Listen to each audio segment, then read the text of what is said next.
Alright, so I think I'm recording. Let's take a look at our review problems. Here we have a 3x3 system of equations. First, make sure that you have it lined up properly. Variables on one side, constants on the other, a column of x's, column of y's, column of z's, or in some order where they're all in the correct columns. I would, if I were you, number the equations and make a decision of which variable you're going to eliminate if you choose to do method of elimination, which most of the time with these 3x3 systems, I think that's people's preference.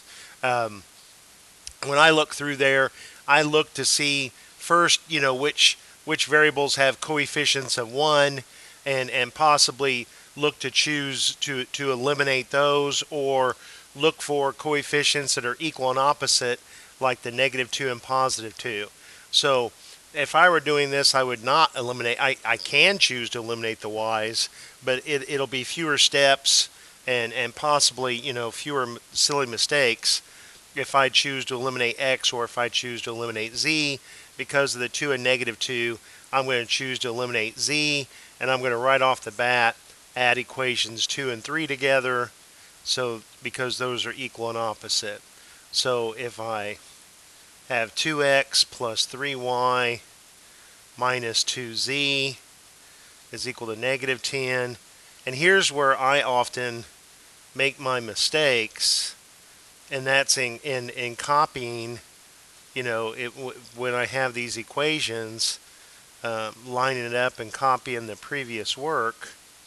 I sometimes will jump and use bits and pieces of different equations unintentionally. Here I get 3x, 7y. The z's are eliminated, which was the whole purpose. And then -5. I'm going to label this equation 4. Now, since I have now an equation in terms of just x and y, since I have two variables, I need two equations. So I need another equation in terms of x and y. So I have to still eliminate z again using a pair of using two of these equations. And since I used 2 and 3 last time, I have to use equation 1 this time. Now, it can be equation 1 with equation 2 or equation 1 with 3, but I have to use equation 1.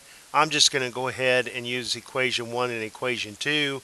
I'm going to multiply equation 1 by 2 so that I'll get a positive 2z and a negative 2z. So I'm going to take 2 times equation 1 and add it to equation 2. So if I multiply equation 1 every term by 2, trying not to lose any signs or forget to. I know that sometimes I'll multiply the left hand side and forget, because I'm so focused on getting the positive 2 and negative 2 that I'll accidentally not multiply that right hand side. But then that's probably just me.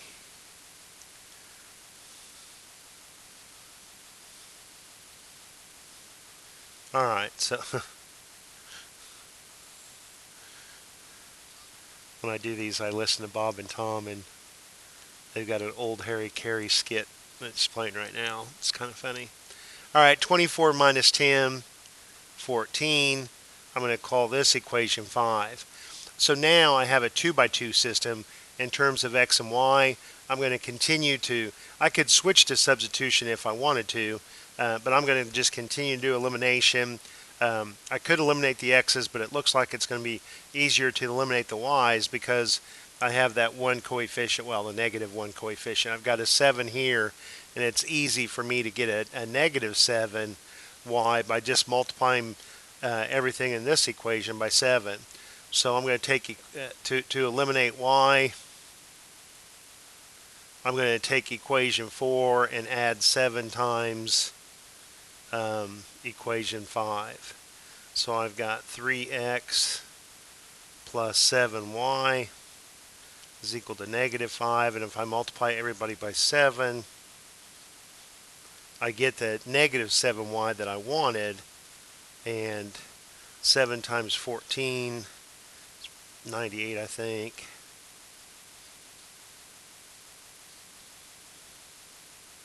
Yeah. Alright, if I add these together, I get divide by 31. 93 divided by 31 is 3. So I'm getting x is equal to 3. Now, I can come back to the previous equations, 4 or 5, to get y. I'm just going to choose equation 5. I now know that x is 3, so I've got 4 times x, which I'm going to write as 4 times 3 minus y is equal to 14. 12 minus a negative 2 is 14. So I'm getting that y is negative 2. Let's return to the original 3 equations that has, those are the only ones that had z's in them. I'm going to go ahead and just use equation 1 because it's got 1 z.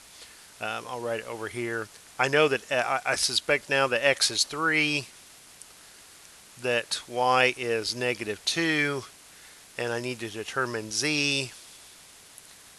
I've got 7 plus z, and z is equal to 5. So normally they present the order x, y, z, and because see, these lines are in three-dimensional space, and we're looking at the point of intersection of these 3 lines in three-dimensional space. So I'm getting 3, negative 2, and 5. You know, if you have time, you can plug them back in and check all 3 equations, or maybe just check 1 or 2 of the equations and just hope that, you know, you don't get unlucky and that one of them checks and the other 2 wouldn't. But this is my answer. I hope that helps. Talk to you later.